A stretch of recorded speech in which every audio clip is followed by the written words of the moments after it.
Ahí estamos. Vamos a comenzar entonces esta casi última parte del estudio de los evangelios sinópticos. ¿Sí? Voy a compartir la pantalla.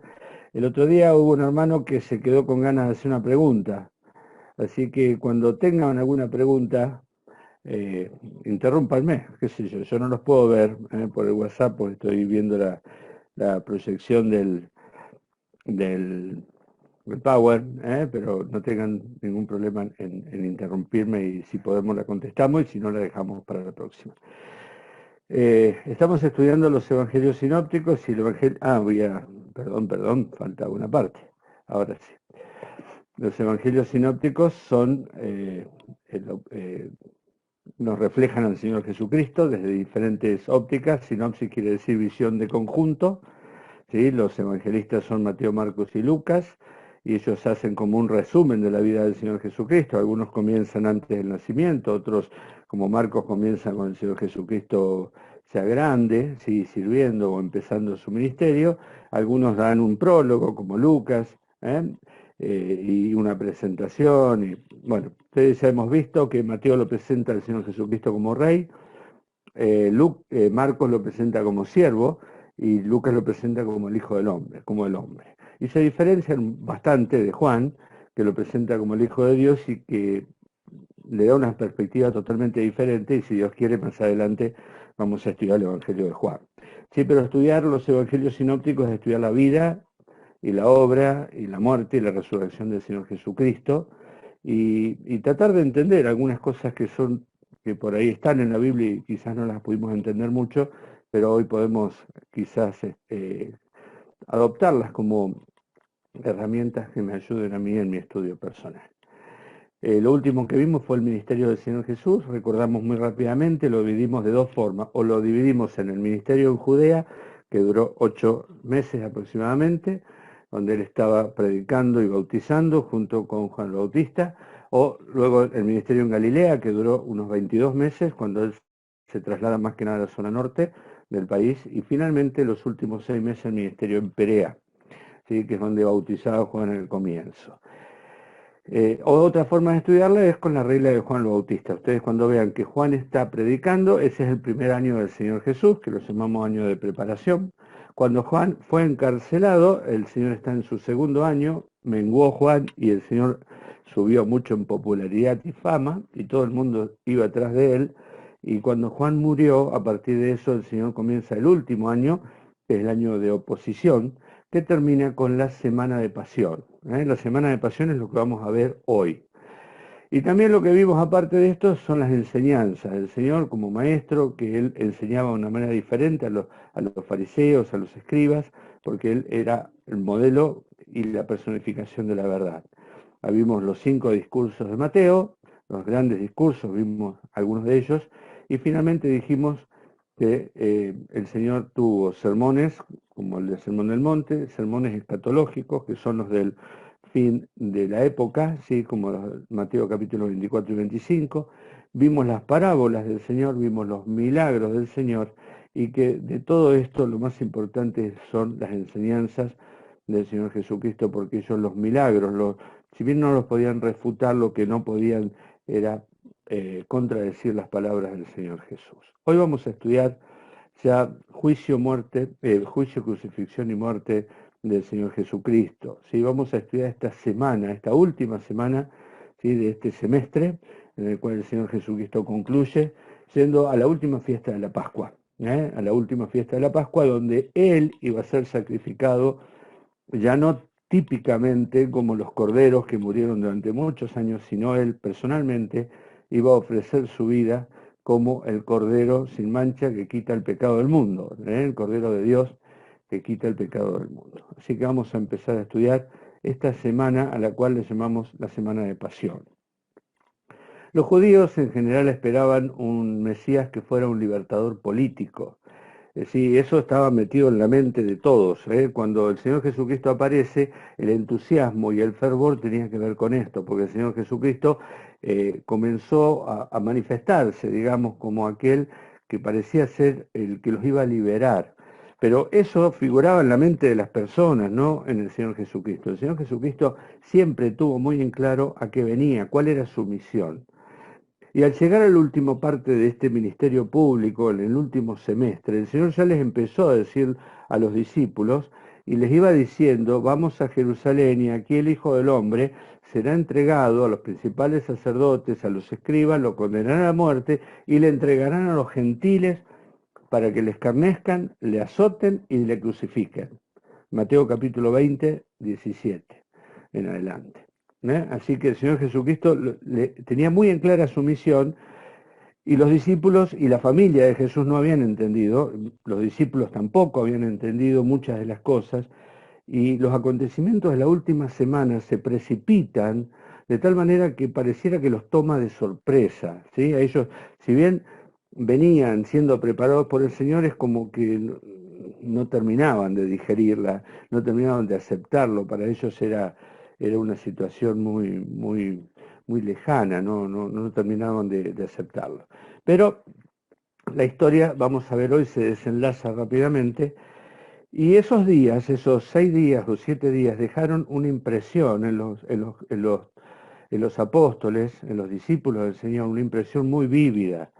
Ellos relatan con lujo de detalle las cosas que ocurrieron, ¿sí? Mucho más Juan, que a pesar de que escribe su evangelio muchos años después, pero gran parte del evangelio de Juan tiene que ver con esta última semana y esta última noche, o la última noche especialmente. ¿Sí? Entonces, y estos 4 evangelistas, ahora los metemos a Juan en el paquete, relatan las cosas y no hay contradicciones entre ellos. Puede haber algunas diferencias de tiempo o en el relato, como está relatado, que pareciera que una cosa encaja antes o después, pero en general las referencias de los 4 son muy simultáneas y no hay contradicciones. Así que vamos a empezar a ver entonces cómo comienza esta última semana, la semana de pasión, ¿sí? Cuando el Señor Jesucristo visita a Jerusalén por última vez, a la fiesta de la Pascua, que la Pascua de los judíos. Dice que la Pascua iban muchísimos judíos de todos lados, mucho más sabiendo que el Señor Jesucristo podía ir porque Él también atraía multitudes. La Pascua, en base a la cantidad de corderos que se vendían, ¿sí? Se estima que más de 2 millones de personas se juntaban en la ciudad de Jerusalén. Así que la ciudad de Jerusalén estaba desbordada y todas las aldeas de alrededor también estaban desbordadas. Y no había posadas para todos, sino que las casas se abrían para los visitantes, algunos tenían familiares en las aldeas de alrededor o en la ciudad de Jerusalén. Y el Señor Jesucristo tenía una familia amiga que vivía en Betania, muy pocos kilómetros de la ciudad de Jerusalén, que era María, Marta y Lázaro, ¿sí? Ya había ocurrido la resurrección de Lázaro, recuerden que hacía poco tiempo atrás el Señor había visitado Betania, había resucitado a Lázaro, y luego se había ido en la última gira por Galilea, había llegado hasta los límites de Samaria. Y ahora el Señor va a volver a Betania y va a comenzar esta semana, ¿sí?, con el día sábado. Esto lo sabemos por Juan capítulo 12, versículo 1. A ver, Pablo, si puedes leer Juan 12, 1.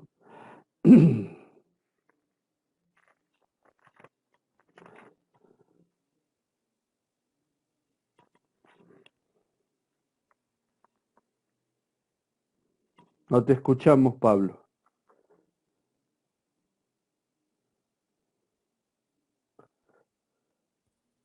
¿Ahí se escucha? Sí. Genial. Entonces Jesús, 6 días antes de la Pascua, vino a Betania donde estaba Lázaro, al que Jesús había resucitado antes de los muertos. Bien, 6 días antes de la Pascua, gracias, Pablo. 6 días antes de la Pascua. La Pascua era el viernes, así que sabemos que el Señor Jesucristo llegó a Betania el día sábado anterior. Y entonces los acontecimientos que vamos a ver ocurren este día, el día sábado. El acontecimiento más importante es lo que conocemos como el ungimiento del Señor por María. Esto está en Mateo 26, 6 al 13, también está en Marcos. ¿Sí? Sabemos que no era en la casa de los hermanos de Betania, sino que en la casa de Simón el leproso. Ahí yo puse mal, en la casa de los amigos de Jesús. No, era en la casa de Simón el leproso. Eso me olvidé de cambiarlo en el Power. Lo dice Mateo y lo dice Marcos.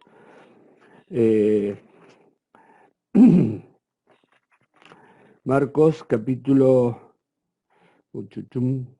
Bueno, vamos a ir a Mateo, mejor. A ver, Martín, Mateo 26:6. Dice, estando Jesús en Betania, en casa de Simón el leproso, se acercó a él una mujer con un frasco de alabastro de perfume muy costoso y lo derramó sobre su cabeza cuando estaba sentado a la mesa.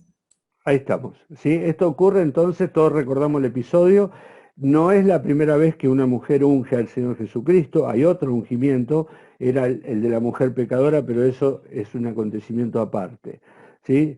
Ese está narrado por Lucas, Mateo, Marcos y Juan, narran el acontecimiento el ungimiento del Señor Jesucristo, y esto ocurre el día sábado cuando él llega a la casa en Betania. Evidentemente fue invitado a comer en la casa de Simón el leproso. Seguramente Simón el leproso había sido curado, y porque si no el Señor lo hubiera curado y le quedó el mote, ¿no? Simón el leproso. Aparte, un leproso no podía estar viviendo dentro de la ciudad, dentro de Betania, y estar dentro de la casa y estar comiendo con los demás.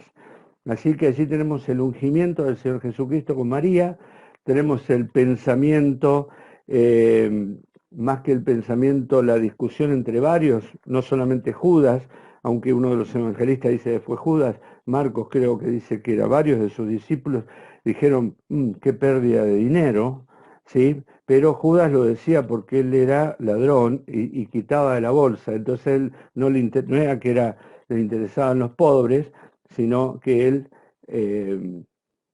estaba perdiendo una oportunidad de quedarse con algo de ese dinero, y el Señor dice, no, lo que ha hecho María se dirá o se comentará en todo el mundo durante todos los tiempos, porque ella lo hizo, es la única que entendió que lo hizo para mi sepultura. Y fíjense que 2000 años después nos estamos leyendo y estamos comentando lo que hizo María en aquella oportunidad.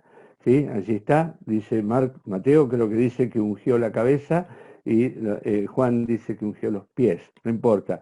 El hecho es del ungimiento por parte de esta mujer con un perfume que le costó, un sacrificio verdadero que ella hizo, y esto fue el día sábado. Esto ocurrió el día sábado. ¿Qué ocurrió el domingo? Vamos a Mateo 21. Mateo 21.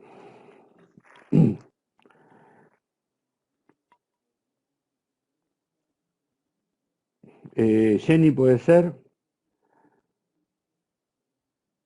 Mateo 21:1. Mateo 21:1 dice, sí. Cuando se acercaron a Jerusalén y vinieron a Betfagé, al monte de los olivos, Jesús envió 2 discípulos, diciéndoles, el 2 no. Sí, lee el 2 y después el 8 y el 9. Bueno, diciéndoles, id a la aldea que está enfrente de vosotros, y luego hallaréis una asna atada y un pollino con ella, desatadla y traédmelos. El 8 y 9 dice, y la multitud, que era muy numerosa, tendía sus mantos en el camino, y otros cortaban ramas de los árboles y las tendían en el camino. Y la gente que iba delante y la que iba detrás aclamaba, diciendo, Hosana al Hijo de David, bendito el que viene en el nombre del Señor, Hosana en las alturas. Bien, Moisés, puede ser que leas Lucas 19, verso 39 al 44. Lucas 19, 39 al 44.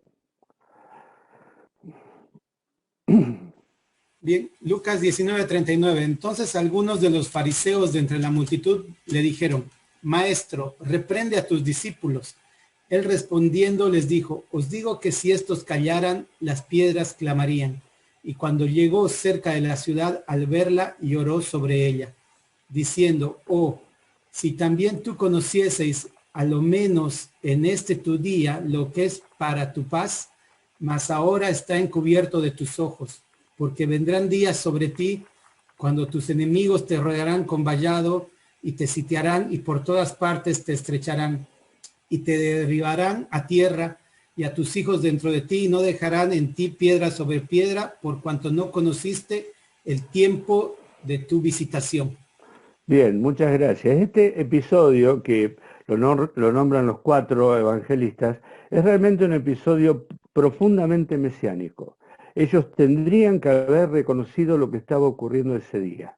Si al menos tú supieras en este tu día lo que es para tu bien, en este tu día, ¿qué le estaba diciendo el Señor? Bueno, hay una profecía de Zacarías 9:9 que dice: alégrate mucho, hija de Sión, da voces de júbilo, hija de Jerusalén, he aquí tu rey vendrá a ti, justo y salvador, humilde y cabalgando sobre un asna, sobre un pollino hijo de asna. Había una profecía ya que decía que el Mesías iba a entrar sobre un asno vestido y el pueblo tendría que haberlo reconocido. Pero el Señor está hablando de un día especial, es el día en el cual se cumple una profecía de Daniel capítulo 9. De Daniel capítulo 9 es la de las 70 semanas. Las 70 semanas están establecidas, dice, hay un parate en la semana 69, ¿sí? Y allí dice que la semana 69 se cumplirá hasta el Mesías príncipe, el Mesías príncipe. Ellos tendrían que haber entendido que el Mesías un día iba a entrar. La única vez que el Señor Jesucristo se dejó adorar como por el pueblo y reconocer por el pueblo fue esta. Y el Señor Jesucristo se da cuenta que la ciudad que había sido preparada durante tanto tiempo para este momento está a punto de rechazar al Mesías príncipe. Él entra, Osana, Osana, el que viene en nombre de David, y fueron solo palabras, porque su preparación fue solamente superficial. Las autoridades rechazaron, y en esta semana que comienza de esta manera con el Señor Jesucristo ingresando como Mesías príncipe a la ciudad de Jerusalén, y ellos tendrían que haberlo recibido, donde el pueblo ponía los mantos y ponía las palmas delante del Señor Jesucristo, donde se cumplía esa profecía. El Señor Jesucristo dice: ay, si te dieras cuenta en este tu día. Y después dice: por cuanto no conociste el tiempo de tu visitación. No conociste este día especial, este día particular, este día que es para tu paz. Y sabemos lo que ocurrió con Jerusalén por haber rechazado al Mesías, ¿sí? Como el Señor Jesucristo un día, bueno, después el Señor Jesucristo muere allí en Jerusalén, cumpliendo también eso de que nadie puede morir fuera de Jerusalén, ningún profeta puede morir fuera de Jerusalén, y queda, digamos, esta entrada triunfal queda escondida, ¿sí? El Señor lamenta sobre la ciudad. Si te hubieras dado cuenta de este tu día, lo que es para tu bien, pero no conociste el día de tu visitación.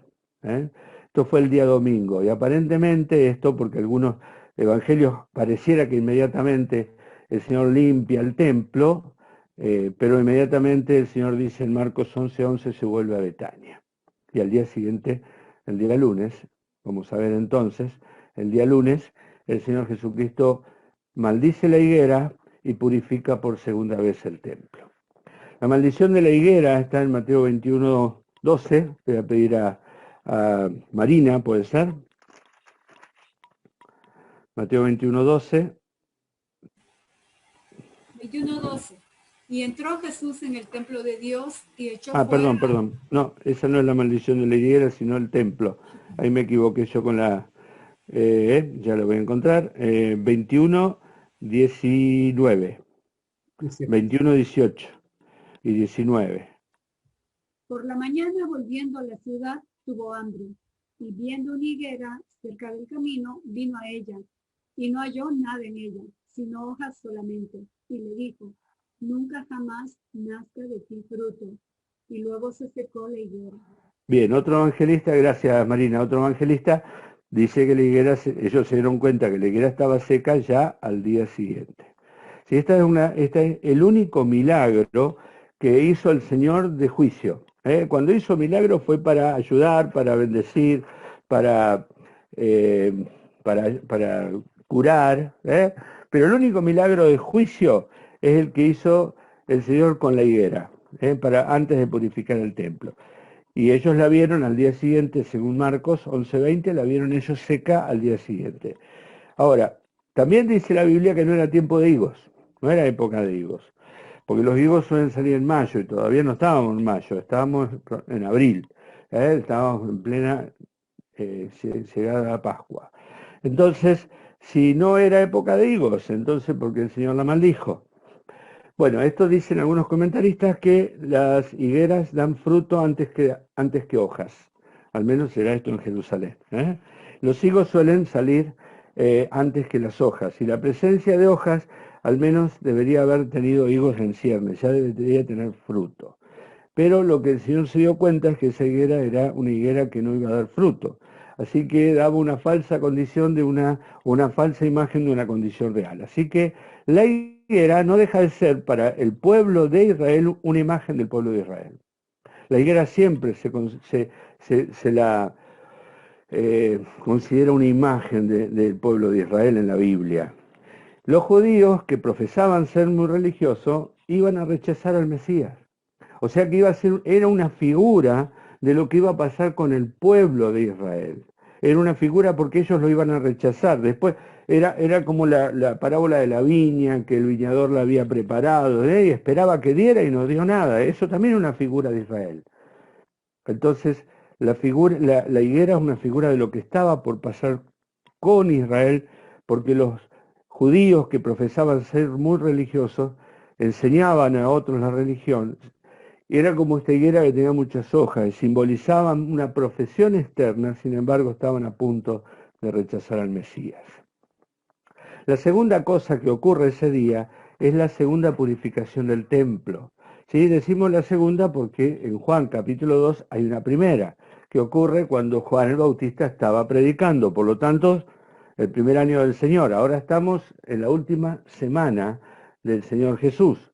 ¿Sí? Entonces hubo dos purificaciones, la de Juan capítulo 2 y la que narran Mateo, Marcos y Lucas. Entonces, la segunda purificación del templo, sí, ahí Cañi puede ser Mateo 21:12.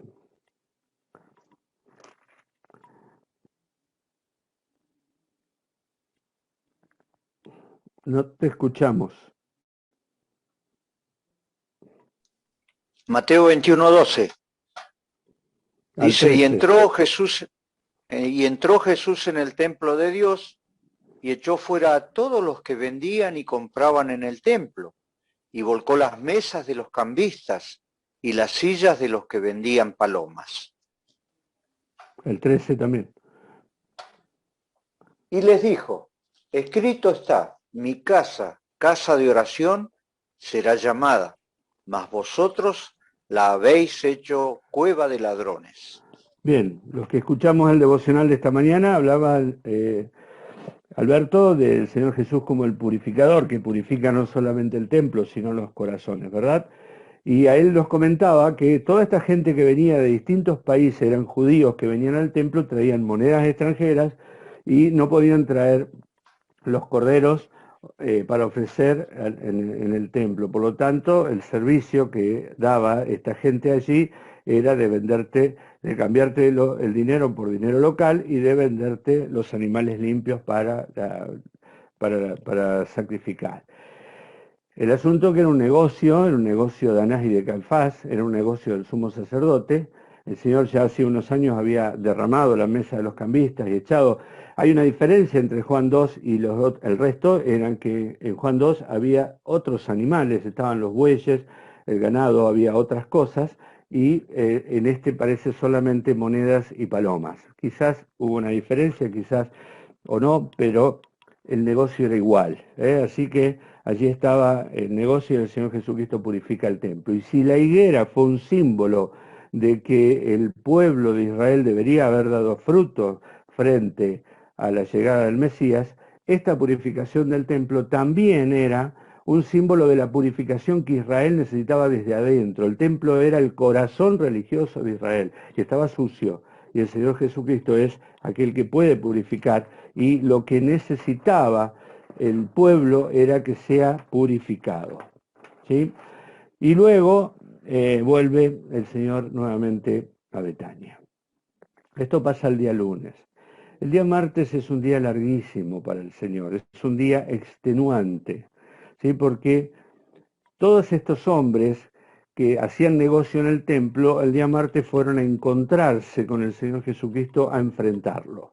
Y hubo muchísimos enfrentamientos que están narrados en Mateo 21, 22, 23, ¿sí? Y que los vamos a ver rápidamente. En primer lugar, ellos cuestionan la autoridad de Jesús. ¿Con qué autoridad es esto? ¿Sí? Mateo 21, 23. ¿Con qué autoridad es eso? El Señor no les responde, sino que Él les responde con una pregunta. Yo les voy a contestar esto si ustedes me contestan primero la pregunta. ¿Sí? ¿De quién era el bautismo de Juan? ¿Del cielo o de los hombres? Y ellos ahí empiezan a especular. Si decimos del cielo, va a decir, ¿por qué no le creíste? Si decimos los hombres, le tenían miedo a la multitud. Entonces, esa es la pregunta que queda sin contestar. Y luego comienzan a venir las parábolas. La parábola de los dos hijos, ¿sí?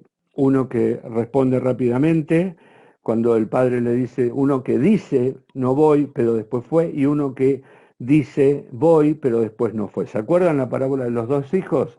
Bueno, y el Señor completa esta parábola diciendo, los publicanos y los pecadores van delante de vosotros en el reino de los cielos. Clarito, ¿no? El Señor Jesucristo comienza la gran confrontación. El día martes fue un día terriblemente largo.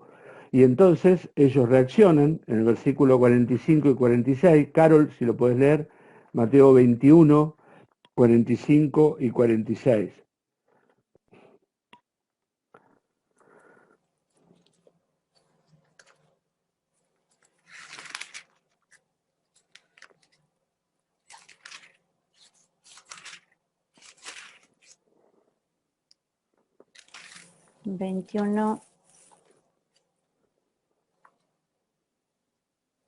Y oyendo sus parábolas, los principales sacerdotes y los fariseos entendieron que hablaba de ellos, pero al buscar cómo echarle mano, temían al pueblo, porque éste le tenía por profeta. Bien, ellos entendieron muy bien las parábolas. Vieron que el otro día hablábamos que las parábolas a veces tienen un mensaje escondido que no se puede interpretar o que hay que tener cuidado de interpretarlo. Bueno, esto lo entendieron muy bien. Los dos hijos hablan de los publicanos y luego, o antes, ahí ligeramente antes, le da la parábola a los labradores malvados, que eran los labradores que alquilan la viña, ¿sí? Y que no dan el pago al dueño, y entonces el dueño manda al hijo y lo matan. Y ellos entendieron que hablaba de ellos. Así que el Señor Jesucristo está en la controversia con ellos, en el enfrentamiento con los fariseos, con los principales, y luego habla de la fiesta de bodas, en la cual quedan afuera los invitados, y son invitados todos aquellos que están lejos. ¿Sí? Fíjense de qué manera el Señor Jesucristo les va diciendo a ellos este día martes y va confrontando con ellos en el templo. Sí, en Hechos 13, 45 y 46 pasa lo mismo luego cuando Pablo dice, bueno, yo me voy a los gentiles porque los judíos no me creen. ¿Está? Ya está, con ustedes tengo que terminar. El Señor Jesucristo en una fiesta de boda le está enseñando, bueno, los invitados no eran dignos. Ahora vayan por los caminos, vayan por los collados, inviten a todos, fuércenlos a entrar, porque aquellos que fueron invitados, que debían estar preparados, no eran dignos y no entrarán. El Señor Jesucristo está enfrentándose en una guerra dialéctica con ellas muy fuerte. Luego vienen 4 preguntas. Las 4 preguntas son tentadoras, o son para probar al Señor Jesucristo. Primero, los fariseos y los herodianos, ¿sí? Le preguntan sobre la cuestión del tributo. ¿Es lícito dar tributo? Bueno, esto era una pregunta sin ninguna duda capciosa, porque el tributo se pagaba a Roma. ¿Se acuerdan? El tributo se pagaba a Roma y tenía la imagen la imagen del César. Mateo 22, 17. Y entonces el Señor le dijo, ¿me muestran una moneda? ¿Qué dice ahí? ¿Qué cara tiene la moneda? Y el César, bueno, denle al César lo que es del César y a Dios lo que es de Dios. Primera pregunta. Después vienen los saduceos y preguntan si existe la resurrección y vienen con esa pregunta capciosa. Un hombre tuvo la esposa, después se murió, viene el otro, viene el otro, viene el otro, y así, ¿de quién será la esposa en la resurrección? Y el Señor le dice, ustedes están equivocados porque en la resurrección ni se casarán, ni se darán en casamiento, sino serán como los ángeles de Dios. Después vienen los fariseos y los intérpretes. En el 36 le preguntan, ¿cuál es el gran mandamiento de la ley? Ellos lo sabían. Ellos sabían cuál era el gran mandamiento de la ley. Y el Señor, entonces, amarás al Señor tu Dios con todo tu corazón, con toda tu mente, con toda tu alma. ¿Sí? El Señor contesta esa pregunta. Y luego viene la otra pregunta del versículo 42, ¿de quién es hijo? Que ahora la hace el Señor Jesucristo. ¿De quién es hijo el Cristo? Esta pregunta la hace Él a ellos. Y ellos le dicen de David. Y el Señor le dijo, entonces, ¿por qué David le llama Señor? ¿Sí? ¿Y cuál fue el resultado de estas discusiones? En el versículo 46 de Mateo 22, ¿lo tenés, Marquito? Marco, Mateo 22, 46.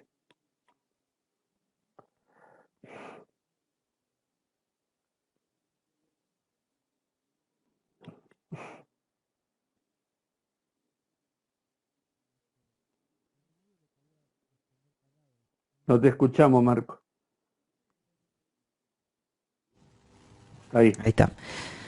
Y nadie le podía responder palabra, ni osó alguno desde aquel día preguntarle más. Bien, fíjense, lo que ellos vinieron a atacar al Señor Jesucristo, el Señor se los devolvió y se callaron la boca y dice, ninguno más osó preguntar nada. Pero ahora empieza el Señor a hablar. El Señor en el capítulo 23 de Mateo empieza a condenar a los líderes religiosos. ¿Sí? El Señor es el que está ahora hablando y dice, ataca a los escribas, a los fariseos, los llama hipócritas, les acusa de cerrar el cielo a los hombres, de no hacer aquello que predican, de recibir dinero de los hombres, de ser llamado padre, de ser llamado rabí, de hacer grandes esfuerzos por ganar un prosélito, pero dejar de lado la ley, la justicia, la misericordia. Y le dedica los ayes, ¿no? Ay de ti fariseo, ay de ti hipócrita, insensato, ciego, necio, guía de ciegos, serpiente, generación de víboras. Los compara a sepulcros blanqueados, ¿sí? Lindos por fuera, pero llenos de pudrición por dentro. Y le dicen que son responsables de perseguir a los profetas y matarlos, culminando con el peor de todas las afrentas, que era matar al Hijo del Hombre. Fíjense que el Señor no anduvo con vueltas, ¿eh? Ese martes el Señor les dio duro, pero muy duro. Y luego lamenta sobre Jerusalén, ¿sí? Lamenta sobre Jerusalén, probablemente el Señor ya estaba agotado y muestra ese corazón tierno que siempre tuvo hacia la ciudad. Y luego sale del templo. Y como veíamos el otro día, cuando va saliendo del templo, los discípulos le muestran el templo, le muestran seguramente el palacio de Herodes, le van mostrando los distintos edificios grandes y hermosos, y le dice el Señor, esto no va a quedar piedra sobre piedra, lo que veíamos el otro día, Señor, ¿qué señal hay de estas cosas? ¿Cuándo ocurrirán estas cosas? ¿Qué señal habrá de tu venida? ¿Y qué señal habrá del fin del mundo? Y allí viene el discurso del olivete, que le llamamos, el discurso del monte de los olivos, ¿sí? Que responde parte de estas tres preguntas, las parábolas de las 10 vírgenes, las parábolas de los talentos y el juicio de las naciones que hablamos el otro día. Un martes sumamente extenso y agotador para el Señor. El día miércoles hay silencio de lo que hizo el Señor, no se sabe. El Señor probablemente descansó en la aldea de Betania. Había una sola persona que estaba caminando por allí y que estaba trabajando, y era Judas. El día miércoles, ¿sí? Judas va a ver a los principales, a los sacerdotes, para vender al Señor Jesucristo, para preparar la entrega del Señor Jesucristo, ¿sí? Él hizo esto, el complot para prender a Jesús se encuentra en Mateo 26, del 1 al 5 y después del 14 al 16. Vamos a leer, ¿sí? Cachito, ¿puede ser? Mateo 26, 14 al 16. Abrí el micrófono.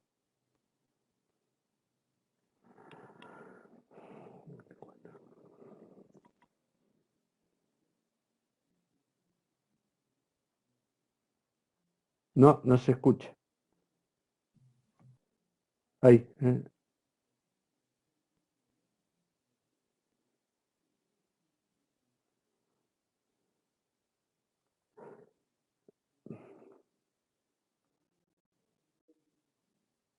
Bueno, lo dejamos, Cachito. ¿Pasamos?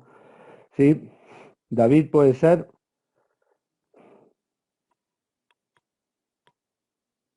Mateo 26, 14 al 16.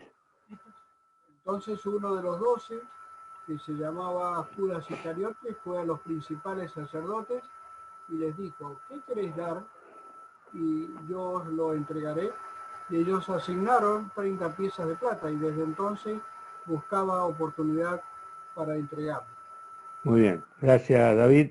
Esto ocurre el día miércoles y probablemente esa sea la última noche que el Señor Jesucristo durmiera. Ténganlo esto en cuenta porque el día jueves ya vamos a ir viendo qué ocurre el día jueves, así que esta noche fue la última noche de descanso probablemente del Señor Jesús. El día jueves comienza lo que es la preparación de la Pascua. ¿Sí? Mateo 26, 17. Patricia, ¿puede ser? Mateo 26, 17.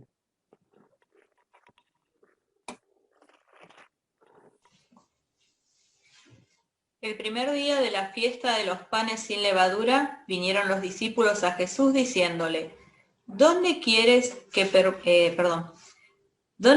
preparemos para que comas la Pascua? Bien, este episodio también está nombrado, gracias Pato, está nombrado por Marcos, que está referido por Marcos, por Lucas y por Juan. ¿Sí? Aquí está la preparación de la Pascua. Hay distintas formas de ver o distintos relatos de la preparación de la Pascua, pero Pedro y Juan son los encargados de preparar la cena. Bueno, está el tema del pollino, del hombre que iba con el cántaro, ¿sí? Todo eso son adiciones, digamos, a la preparación de la Pascua. Y finalmente el Señor se sienta o se acuesta, vamos a decirlo así, a la mesa con sus discípulos para participar de la última cena. La última cena es la cena pascual, es la cena en la cual durante muchos años el pueblo de Israel celebraba la Pascua, donde eran muerto el cordero, donde lo comían con hierbas amargas. Probablemente, esto lo dicen algunos, se celebraban 2 días, porque había mucha gente, porque había muchas cosas, así que algunos dicen que el jueves y el viernes también, por eso, porque Juan en algún momento dice que era al día siguiente era la preparación de la Pascua. Así que hay algunas cuestiones que todavía tienen que ver con las costumbres judías, que no las tengo yo claro, probablemente, pero esa noche el Señor se sienta con sus discípulos a la mesa y todos sabemos qué ocurre, lava los pies a los discípulos, eso lo dice Juan, y luego comen, ¿sí? Y el Señor Jesús instituye lo que nosotros tenemos hoy como en recordación de Él, en memoria de mí, la cena del Señor. Una de las copas y el pan, cuando es partido, el Señor Jesucristo dice, cada vez que ustedes coman esto, y eso lo dice Pablo en 1 Corintios 11, cada vez que ustedes coman el pan y tomen la copa, hagan memoria de mí. Esto es mi cuerpo, que por vosotros es partido, esto es mi sangre, que por vosotros es derramada, hagan esto en memoria de mí. Si esa es la última cena, allí se identifica al traidor con un pedacito de pan mojado en la salsa, Judas finalmente se va y el Señor queda esa noche con sus discípulos, disfrutando el último tiempo, y luego el Señor Jesucristo, esa noche, ya viernes probablemente, se va al Getsemaní. Getsemaní significa huerto, prensa de aceite, es un huerto conocido por él, por sus discípulos, donde muchas veces el Señor había estado con ellos, y allí ocurre la entrega verdadera de Él a la voluntad del Padre. Todo lo que ocurre después tiene que ver con esta entrega. Primero se entrega su voluntad. Él allí lucha. Es difícil entender lo que está ocurriendo, pero lo vemos al Señor Jesucristo agonizando, ¿sí? Lo vemos agonizando y no podemos entender. Y el Señor estaba solo. Y estaba solo porque nadie lo podía acompañar en eso. Todavía había 3 discípulos muy cercanos, pero esos 3 discípulos estaban cargados de sueño, no podían sostener sus ojos abiertos. El Señor les había pedido especialmente a los 3 que estén velando, que lo acompañen a la distancia, no con Él en ese momento. Y Él tiene angustia de muerte, Él sabe, está paladeando lo que va a suceder horas después, cuando Él sea y sea separado del Padre, cuando guste la muerte por todos, como dice la Biblia, cuando guste la muerte por todos. Gustar tiene que ver con esto de la copa. Padre, si es posible, pasa de mí esta copa, si es posible. Es difícil poder imaginar lo que estaba pasando en el Señor Jesús. Es difícil poder entender lo que está ocurriendo en su voluntad, la lucha, angustia espiritual. De tal manera que tiene que venir un ángel a hacer algo que ningún hombre podía hacer, un ángel que vino a consolarlo o a ayudarlo en ese momento, a darle fuerza. Y dice que su sudor era como grandes gotas de sangre que caían sobre la piedra. Y él está clamando al Padre.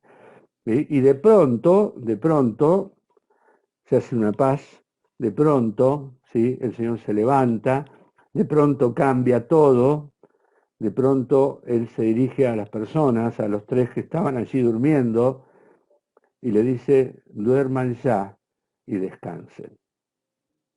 ¿Qué les está diciendo? ¿Sí? Levántense, vamos, el que me entrega se acerca.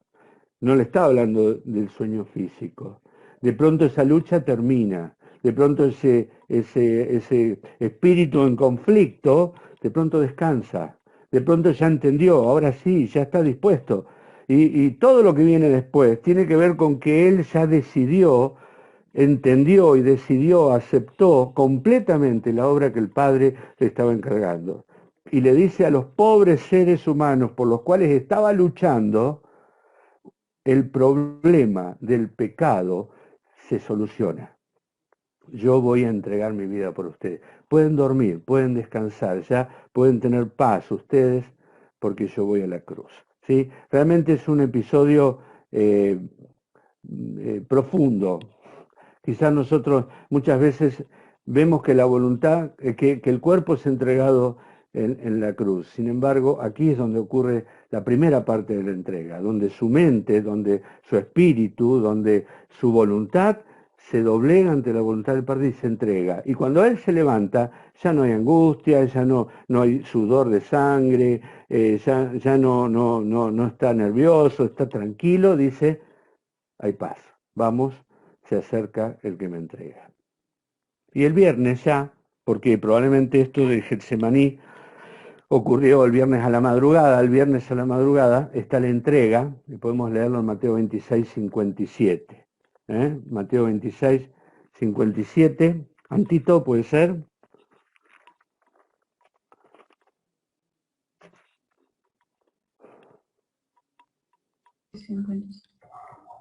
Los que prendieron a Jesús le llevaron al sumo sacerdote Caifás, a donde estaban reunidos los escribas y los ancianos.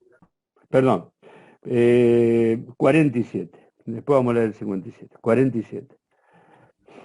Mientras todavía hablaba, vino Judas, uno de los 12, y con él mucha gente con espadas y palos, de parte de los principales sacerdotes y de los ancianos del pueblo.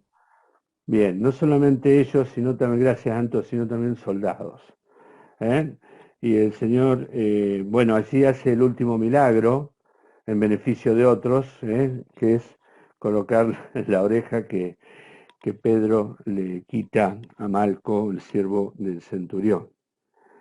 Echaron mano del Señor, dice Mateo, y allí está esta imagen que dice con un beso que le dijo el Señor Jesucristo, amigo, con un beso traiciones al Hijo del Hombre. Amigo, esta es vuestra hora, les dice, tanto tiempo estuve aquí, pero esta es la hora de las tinieblas. Pero el Señor ya no está angustiado, el Señor Jesucristo sabe que ahora ya está cumpliendo la voluntad del Señor. Ese viernes ocurren muchas cosas, muy temprano a la mañana. En primer lugar, ocurren 3 juicios religiosos. Ahora sí, Mateo 26, 57 dice, los que prendieron a Jesús le llevaron al sumo sacerdote Caifás, donde estaban reunidos los escribas y los ancianos, ¿sí? Le llevaron al sumo sacerdote Caifás. Antes, en Juan 18, vamos a buscar apoyarnos en Juan, que si bien no es uno de los sinópticos, Juan capítulo 18 dice que la primera visita en realidad fue a la casa de Anás. Juan 18, 13 al 24, ¿sí? Juan 18, 13 dice, le llevaron primeramente a Anás, porque era suegro de Caifás, que era sacerdote aquel año. Anás era el suegro de Caifás. Caifás era el sumo sacerdote. Pero Anás seguía siendo considerado sumo sacerdote, tenía muchísima autoridad entre el pueblo. De tal manera que cuando lo prenden al Señor, no lo llevan a Caifás, lo llevan a la casa de Anás. En la casa de Anás es donde el primer interrogatorio, ¿sí? El primer interrogatorio que hace el Señor Jesucristo, y este está en Juan. Entonces, en la casa de Anás, el primer interrogatorio lo bofetean al Señor, ¿sí? Porque el Señor, según el que la bofeteó, le habló mal al sumo sacerdote, y eso ocurre, el primero de los juicios, el primer interrogatorio en casa de Anás. Luego lo llevan a casa de Caifás. Bueno, ahí en casa de Anás, Pedro niega a Jesús por primera vez. Luego lo llevan a la casa de Caifás, que es lo que leímos recién en Mateo 26, 57, y allí, en la casa de Caifás, había ya otros miembros del concilio. Este es el segundo de los juicios, y ahí está el resto de la negación de Pedro. Pedro seguía de lejos y niega al Señor al final en la casa de Caifás. Mateo 26, 57 es cuando lo llevan, entonces lo que leímos, y allí dice, en la casa de Caifás estaban reunidos también los escribas y los ancianos. O sea, el primer juicio religioso en la casa de Anás, el suegro de Caifás. Allí lo abofetean al Señor porque algunos lo interrogan, Anás lo interroga fundamentalmente. El segundo interrogatorio ya ocurre en la casa del sumo sacerdote. Estamos hablando de noche todo esto, ¿no? Y allí se había corrido la bolilla de que había sido prendido Jesús. Allí está el segundo interrogatorio que le van a hacer de Caifás. ¿Está? Y allí se presentan los falsos testigos contra el Señor, y el Señor Jesús callaba y lo conjuran a decir si él era el Mesías o no. Esto ocurre en la casa de Caifás y el Señor Jesús le dice, tú lo has dicho, y ahí el sumo sacerdote rasga sus vestiduras. ¿Está? Este es el segundo juicio religioso donde ya lo iban condenando a muerte, cada cosa que iba diciendo el Señor, ellos ya lo iban anotando para castigarlo con la muerte. Y finalmente en Lucas capítulo 22, verso 66, está el último de los juicios religiosos que someten al Señor Jesucristo. Lucas 22, 66 dice que lo llevaron al Señor ante el concilio. Cuando era de día, se juntaron los ancianos del pueblo, los principales sacerdotes, los escribas, y lo trajeron al concilio, y ahí le realizan el tercer interrogatorio. Dinos, ¿eres tú el Cristo? Y el Señor dice, si yo les digo, no me van a creer, y bueno, pero van a ver al Hijo del Hombre sentado a la diestra de Dios. Entonces, ¿eres tú el Hijo de Dios? Vosotros decís que lo soy, y ahí se termina, de acuerdo a lo que digan los evangelistas, más o menos el interrogatorio, el tercer interrogatorio al Señor Jesús. Estos son los 3 juicios religiosos. Uno en la casa de Anás, en la madrugada, con Anás y alguien del entorno. Otro en la casa de Caifás, en la madrugada, con ya varios sacerdotes y escribas. Y otro en el Sanedrín, con todos los ancianos reunidos, llegada la mañana, ¿sí? Muy temprano, pero llegada la mañana. Esto ocurre el viernes muy tempranito. También ocurre el viernes esto de Judas, que arrepentido devuelve el dinero, y porque se da cuenta, él pensaba probablemente que el Señor Jesucristo iba a zafar, que iba a salir como tantas otras veces, y de pronto cuando ven que lo están condenando, dice, no, yo entregué sangre inocente, y ellos le dijeron, hola, ese es un problema tuyo. Y él tira las 30 monedas de plata y se va y se ahorca, y luego dice Hechos capítulo 1 que el árbol en donde estaba ahorcado no soportó su peso, se quebró la rama y se cayó al vacío y allí se destripó en el piso, o sea, todas sus entrañas, dice, fueron derramadas. ¿Sí? Así, esto es lo que ocurre también ese día viernes. Luego de los 3 juicios religiosos vienen los juicios civiles, porque recuerden que Roma era el imperio dominante y que Israel en definitiva estaba bajo la autoridad de Roma. Entonces allí tenemos, ellos no tenían, el Sanedrín tenía autoridad para algunas cosas pero no para quitar la vida en cuestiones penales. Entonces necesitaban sí o sí de la autoridad de Roma para poder dar muerte al Señor Jesucristo. Entonces lo llevan ante el procurador romano, que se llamaba Poncio Pilato, era una persona que ellos odiaban muchísimo, pero lo buscaron para que sea quien ponga la firma en la sentencia. El Señor Jesucristo estaba sentenciado de antes por los judíos. Y así entonces, el primero de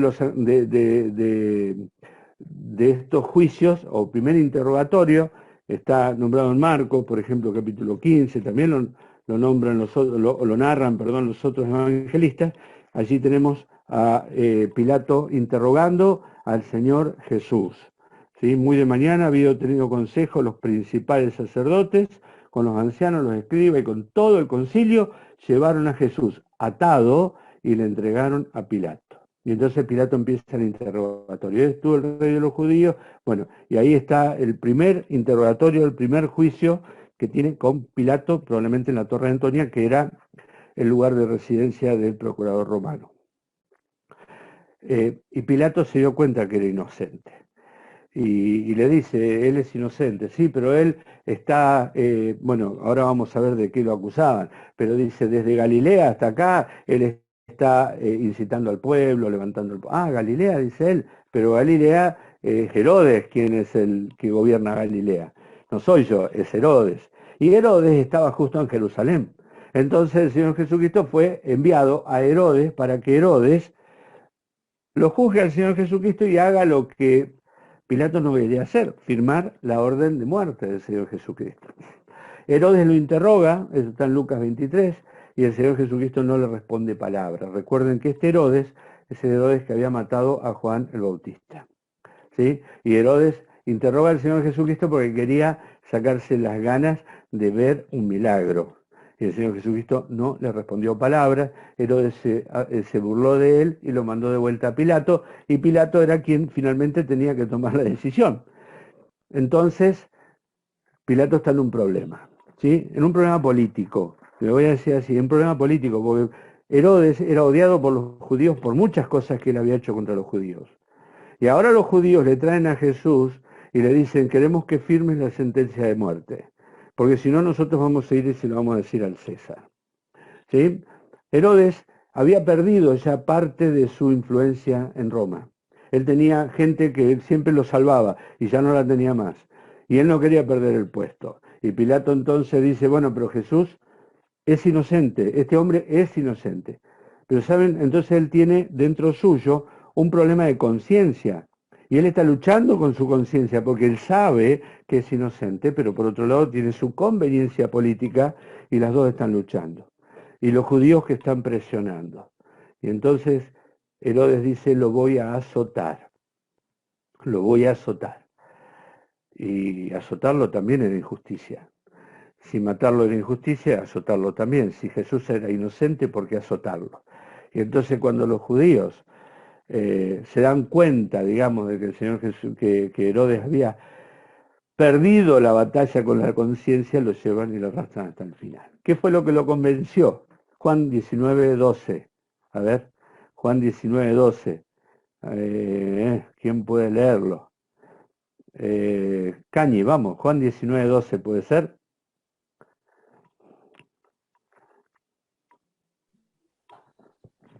Desde entonces procuraba Pilato soltarle, pero los judíos daban voces diciendo, si a este sueltas, no eres amigo de César. Todo el que se hace rey, a César se opone. Gracias. En el primer interrogatorio, Pilato lo había interrogado, acerca que eres tú rey. A ver, ¿hay algún problema con que vos te digas rey? Porque el rey está en Roma. ¿Tú eres rey? No, no, mi reino no es de este mundo, le dijo el Señor. Y lo dejó tranquilo a Pilato, pero acá están los judíos y lo están presionando y finalmente sabemos lo que pasó, ¿no? Él se lava las manos, como está ahí la figurita, se lava las manos y dice, yo soy inocente. Mentira, no es inocente, él es quien puso la firma, ustedes y los judíos que dicen, nosotros nos hacemos cargo, ¿no? La sangre sea sobre nosotros y sobre nuestros hijos. Esa expresión es terrible porque evidentemente fue así como ellos dijeron. La sangre del Señor Jesucristo cayó sobre el pueblo de Israel, ¿sí? Y el pueblo de Israel está sufriendo hasta el día de hoy persecución y todo lo que sufrió durante 2000 años por haber rechazado al Mesías. ¿Fue legal esto de los juicios? No fue nada legal. Bueno, que era el tema, cómo se conformaba el Sanedrín. El Sanedrín se formaba por 70 fariseos y saduceos, la mayoría, los que tenían más influencia eran los saduceos, que eran los que tenían más dinero, pero los fariseos también estaban allí, pero era un grupo y el sumo sacerdote era el presidente del Sanedrín.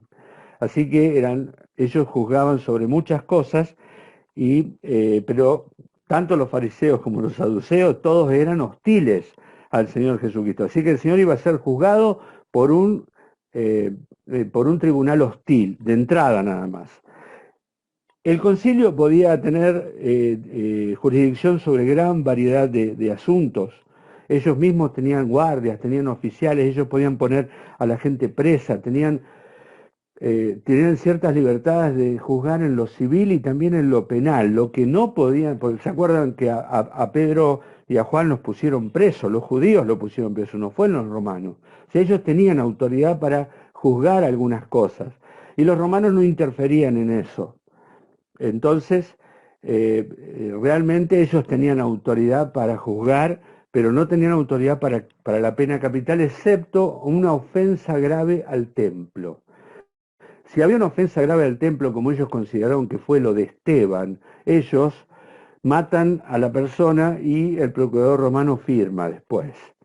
Había como acuerdos con ellos. En la única cosa que podían, en determinados momentos, ellos emplear la pena de muerte. Pero este juicio que le hicieron al Señor, o esta serie de juicios que le hicieron al Señor Jesús, no tenía veracidad o no tenía legalidad. Era un acto indebido y le buscaban la forma para decir, bueno, cumplimos con todas las formas.